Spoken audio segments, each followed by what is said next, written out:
श्र बरोबर श अधिक र.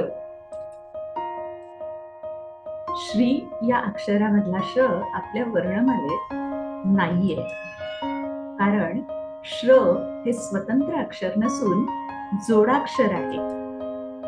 श या अक्षराला रकार जोडताना श मधला र सारखा खाली येणारा दांडा छेदला जातो आणि तो छपाईत नीट उमटत नाही. क ला रकार जोडून क्र तयार होतो, प ला रकार जोडून प्र तयार होतो.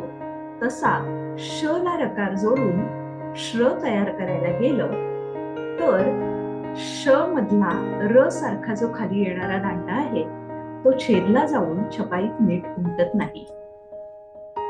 श अक्षराच्या या जोडाक्षराच्या बाबतीतली ही अडचण सोडवण्यासाठी आपल्या पूर्वसुरींनी श या अक्षरासाठी आणखी एक लिपिचिन्ह तयार केलं आणि ते स्वीकारलं.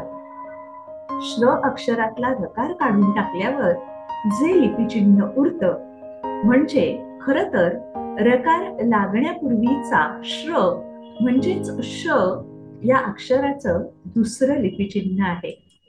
आणि म्हणूनच आपल्या वर्णमालेत श्र हे अक्षर आपल्याला सापडत नाही. ज्या अक्षराने आपल्या शिक्षणाचा श्री गणेशा झाला ते श्र हे अक्षर आपल्या वर्णमालेत कुठेही नाही. हे कायम लक्षात ठेवा.